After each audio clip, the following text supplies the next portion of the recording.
So as I filmed this morning, my video from yesterday is uploading. I tried to upload it last night before YouTube maintenance started, and so I wasn't sure if it was going to work, but iMovie told me last night, yep, it worked! But of course I couldn't verify that until after YouTube maintenance was over.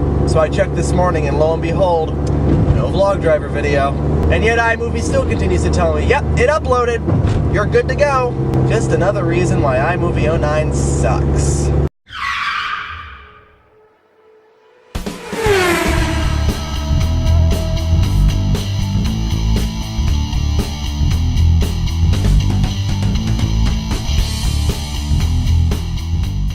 If I wanted to do a rant, it'd be Friday. It's not, it's Tuesday, so instead I'm going to answer a question. Today's question comes to us from Christy543, who asks my opinion on the difference between the way science is portrayed in television and movies and etc., and how it compares with actual science. This is a very good question, especially considering that yesterday I reviewed the Star Trek movie, even though you haven't seen it yet because, you know.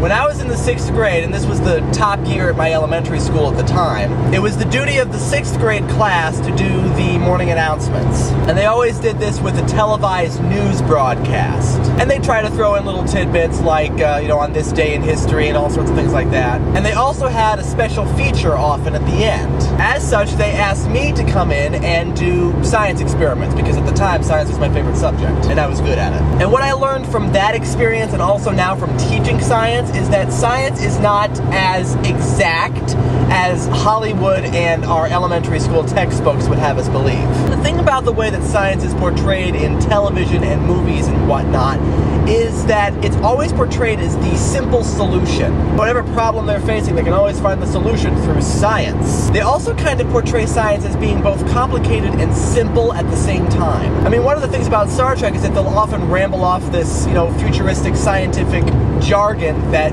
nobody watching could possibly understand, which is why they always have that one member of the crew that they have to explain everything to in layman's terms. But at the same time, every time this, you know, geeky engineer or science person comes up with the answer, it's always incredibly obvious to him. Oh, it's so simple. We just use science and blah, blah, blah, blah, blah, blah, blah. And sometimes they'll make a point of mentioning that there are all sorts of variables and there's like a 15% chance that this will actually work, but it always does. The thing about science in real life is that there are often all sorts of variables. It's not always terribly exact. We can't always factor everything in, so it's not always going to work out quite as perfectly as it does in television and the movies. The other thing about science on TV or on film is that the scientist is always the smart guy. I mean, the nerdy professor type character who always knows what's going on and thinks rationally, he's always a scientist. And no one seems to have an aptitude for anything else, or if they do, they're just, you know, the bookworm or something.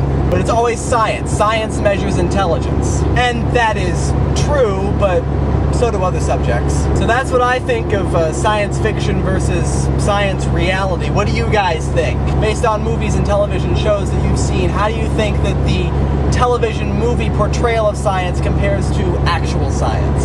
I'll be very interested to read those answers in the comments, so until next time, I'll see you later.